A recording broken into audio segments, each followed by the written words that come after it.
कार्यक्रम के पुण्यार्चक हैं धर्मानुरागी श्री कमल कुमार, श्रीमती मंजू जी, पुत्र MBA श्री विनीत कुमार, श्रीमती चारू जी, इंजीनियर श्री विनय कुमार, श्रीमती साक्षी जी, CA सौरभ जैन, श्रीमती स्नेहा जी, चिरंजीव हार्दिक, सनाया, श्रेयांशी, निष्कर्ष, तनय एवं समस्त बड़जात्या परिवार निवासी हावड़ा एवं लंदन।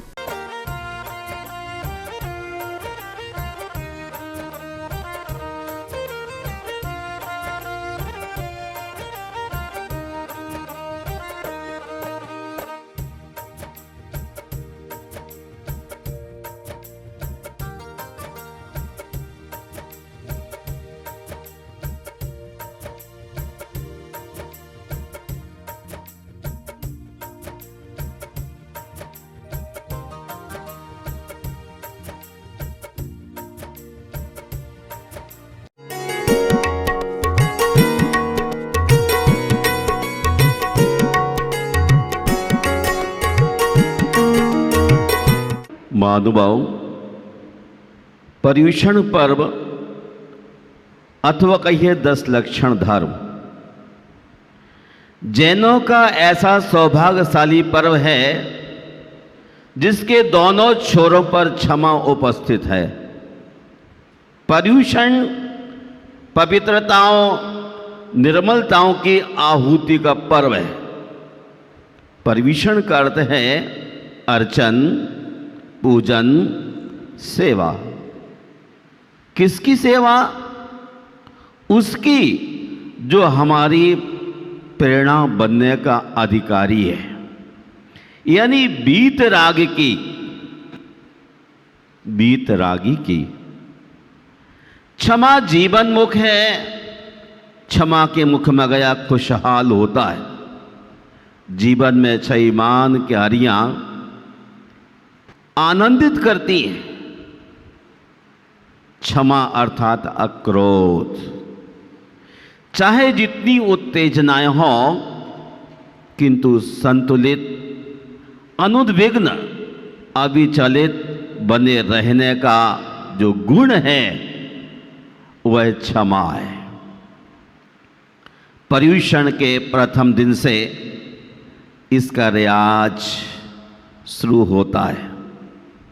अतएव हम भीतर की ओर झांकें, कमर कसें और निर्मल कुछ करें। हम पर्युषण का अविलंब स्वागत करें। जो लोग पर्युषण के सूक्ष्मग्राही क्षणों में स्वयं को नहीं खोजते, वो स्वयं को नहीं पहचानते। विषय क्यों मानते हैं? पर्युषण एक समीचीन दृष्टि है। इन दिनों में हमारा चिंतन सूक्ष्मग्राही होना चाहिए। आचार्य कुंद भगवान कहते हैं, क्षमावान मुनि तीर्थंकरो भवति। जो क्षमावान होता है वो तीर्थंकर होता है। महानुभाव, महाभारत के उद्योग पर्व में कहते हैं, क्षमा असमर्थ मनुष्यों का गुण है और समर्थ मनुष्यों का आभूषण है। क्षमा वीरस्य भूषणो। सचमुच ही क्षमा महावीर का आभूषण रहा है। इसलिए महावीर का स्मरण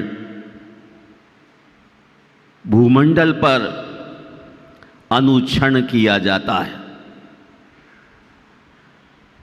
क्षमा हमारे जीवन को शांति प्रदान करती है। जैसे जल का स्वभाव शीतलता है, वैसे ही हमारी आत्मा का स्वभाव क्षमा है। 10 वैकालिक में कहते हैं, कोहो पियम पड़ा से ही। क्रोध मनुष्य के प्रीति गुण का नाश कर देता है।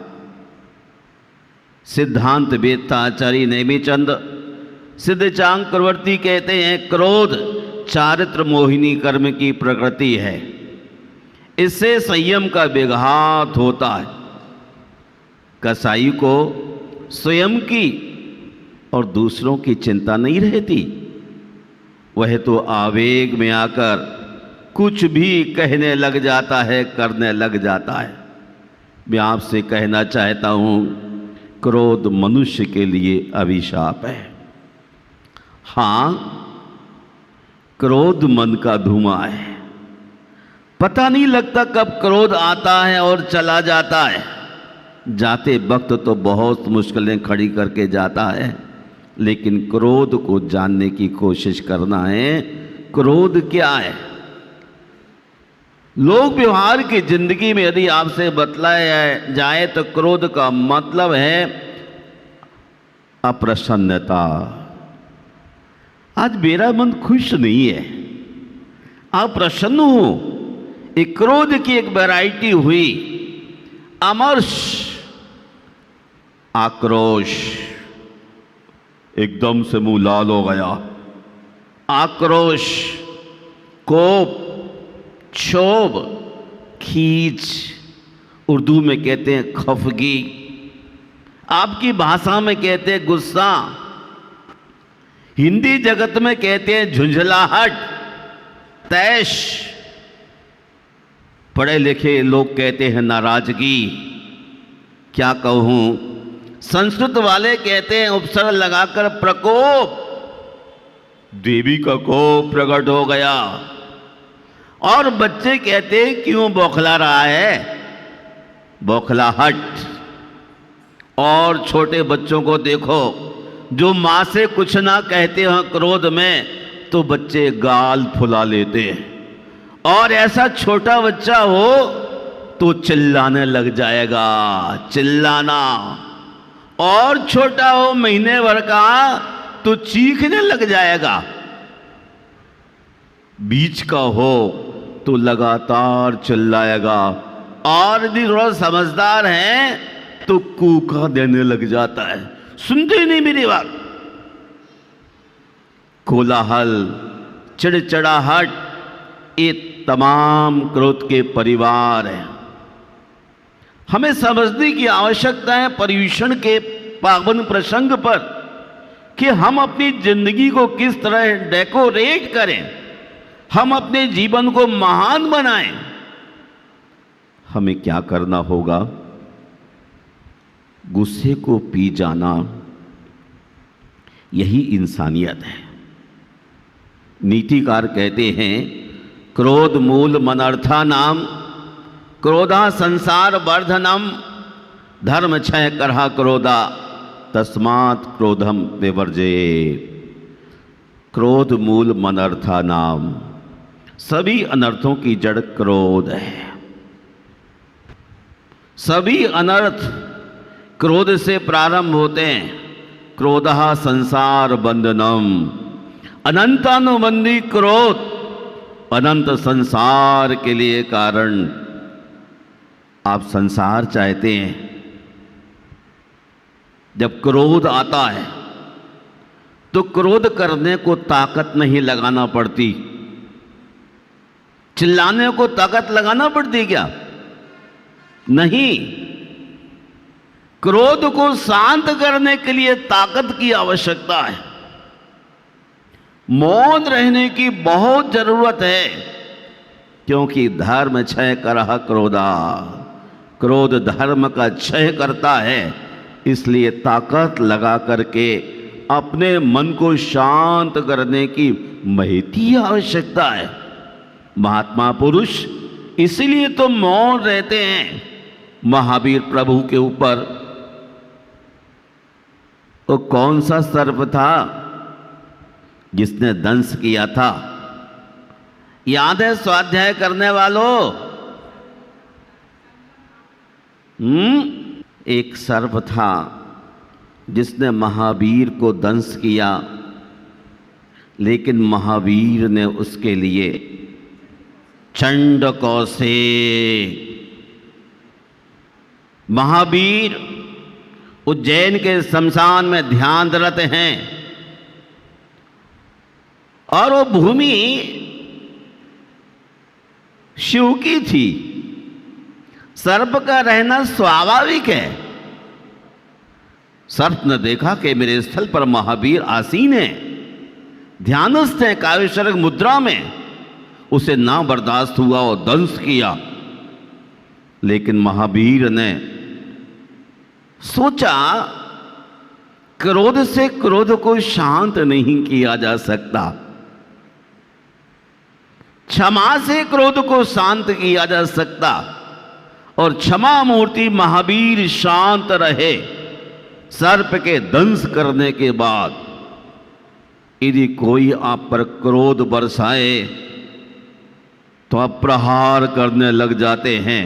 क्रोध कभी अच्छा नहीं, जीवन हो विकराल। आदमी कहता मैं एनिमिक हूं, खून नहीं है बिल्कुल, शरीर सूखता जा रहा है, लेकिन जब आप क्रोध करते हैं तो आपका मुंह लाल के होता है, खून नहीं नाखून में, फिर भी मुख है लाल। क्रोध के कारण सारा ब्लड चेहरे में इकट्ठा हो जाता है। जब कहीं कर्फ्यू लगता है तो सारी फोर्स संवेदनशील स्थान पर खड़ी हो जाती है। तो कहते एनिमी को खून नहीं, फिर भी इतना क्रोध। हमें क्रोध नहीं करना चाहिए। सचमुच ही क्रोध करने से हमारे व्हाइट सेल्स नष्ट हो जाते हैं और शरीर कमजोर होने लग जाता है। इसलिए महानुभाव जानिए, क्रोध क्षय करह धर्मः, क्रोध धर्म का क्षय करता है, शरीर का विनाश करता है। तस्मात् क्रोधम विवर्जेत। बुद्धिमान लोगों को चाहिए इसलिए क्रोध न करें, क्रोध को पी जाना ही इंसानियत है। हमारे शरीर में कितनी अग्नियां हैं किसी स्वाध्यायी व्यक्ति को मालूम होगी। हमारे आचार्य कहते हैं 3 अग्नियां। गुणभद्र आचार्य क्रोधाग्नि, कामाग्नि और उदराग्नि। क्रोधाग्नि तितिक्षा अर्थात क्षमा के द्वारा नियंत्रित की जाती है। कामाग्नि वैराग के जल के द्वारा ठंडी की जाती है। और उदराग्नि, पेट में आग भड़क रही हो तो क्या पानी डालना चाहिए? कहते नहीं, अनशन करना चाहिए। उपवास करने वाले व्यक्तियों को, देवियों को भूख लगना कम हो जाती है। 1 दिन 2 दिन तो भूख लगती है, और जब वह भोजन देना बंद कर देते हैं तो भूख धीरे धीरे शांत होने लग जाती है। हवन कुंड में यदि आप ईंधन न डालो तो थोड़ी देर में आग शांत हो जाती है।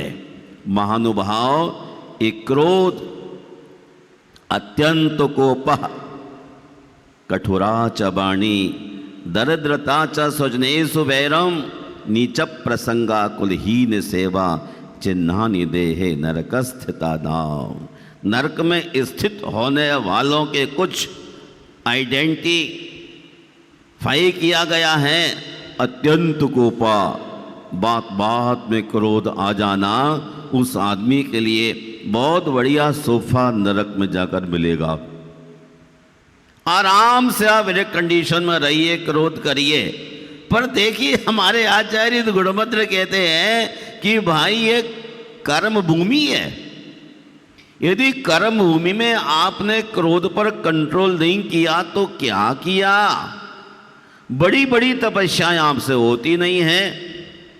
एक आसन करते हैं तो मुंह लाल होने लग जाता है, बहन जी, गुलाबी रंग चला जाएगा। जो उपवास करते हैं 1 2 3 4 5 15 16, उनकी स्थिति क्या होती होगी? भीतर धैर्य होता है। गुणभद्राचार्य कहते हैं कि आपसे बड़ी बड़ी तपस्याएं उपवास आदि की नहीं होती हैं तो छाया में बैठकर कम से कम क्रोध नहीं करना। क्या नहीं करना? छाया में बैठ के क्रोध नहीं करना है। गुण है मनुष्य का। उपवास नहीं कर सकते तो मन को शांत करना। अत्यंत कोपा कठोरा च वाणी। और किसी को पर्यूषण के दिनों में परुष कठोर शब्दों का इस्तेमाल कतई नहीं करना। करना नहीं करना। कठोराचा वाणी अप्रिय कटोक कठोर शब्द कोई मुख से ना कहा करे। ये पर्यूषण आपके रियाज अभ्यास मुनि बनने का पथ प्रशस्त करने जा रहा है, इसलिए क्रोध नहीं करना। और दरिद्रता सुजने सुबैरम, गरीब आदमी से पंगा मत लेना, पर्यूषण चल रहे हैं। साथ ही साथ सुजनेसु, साथ धर्मियों के साथ कैसे रहना, जैसे गाय अपने बछड़े के साथ प्रेम प्रीति पूर्वक रहती है। और नीच प्रसंगा कुलहीन सेवा, नीच लोगों की जो धर्म से बहुत दूर हैं उनकी खुशामद में मत लगना, नहीं तो नरक के चिन्ह हैं ये।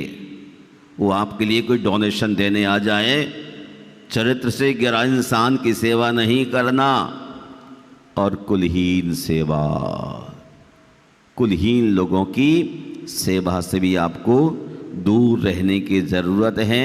महानुभाव, हम अपने आंचल में झांकने की कोशिश करते हैं तो पता लगता है क्रोध मन की गंदगी है, जहाँ भी गिरेगी गंदा करेगी। क्षमा आत्मा का स्वभाव है, जहाँ रहेगा आनंद बरसेगा। क्षमा वह मनस्थिति है जहाँ शत्रु और मित्र में अलग अलग ऊंचाइयाँ नजर नहीं आती, वरन हरितिमा की तरह दूर दूर तक दृष्टि में सौम्यता साम्यता। पर्यूषण जीवन परिष्कार और निर्मलीकरण का आनंद उत्सव है। आइए चारित्र मोहिनी के पार्ट क्रोध पर कंट्रोल करने की कोशिश प्रारंभ की जाए। ये चारित्र मोहिनी कर्म प्रत्येक व्यक्ति का होता है, परंतु धर्मात्मा उसको संभाल लेता है। क्रोध क्यों आता है? इच्छा पूर्ति में बाधा होने पर। क्रोध आने का पहला कारण है इच्छा पूर्ति में बाधा।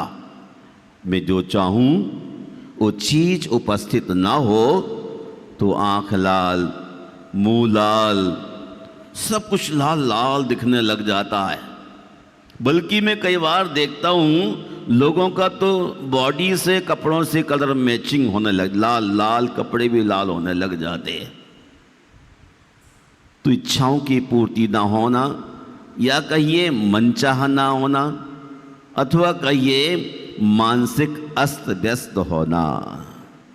जो आदमी बैलेंस्ड नहीं वो परेशान ही रहता है। जो आदमी शांत नहीं वो शांति का संदेश नहीं दे सकता। इसलिए हमें अस्त व्यस्त नहीं, व्यवस्थित होना है। यही तो वास्तु शास्त्र कहता है, हर चीज को व्यवस्थित कीजिए। अस्त व्यस्त का नाम है वास्तु दोष, व्यवस्थित का नाम है वास्तु। इसलिए महानुभाव एक और बात जानिए, भोजन और मौसम आदि के प्रभाव से भी आदमी को क्रोध आने लग जाता है। एक और आपसे बात छोटी सी कहना चाहता हूँ, हम अपने स्वभाव के मुताबिक चलें, यानी सामने वाला आदमी कैसा भी हो उसे हम क्षमा करें। कल फिर आपसे बात करेंगे। जय बोलिए पंचबाल्यति भगवान की।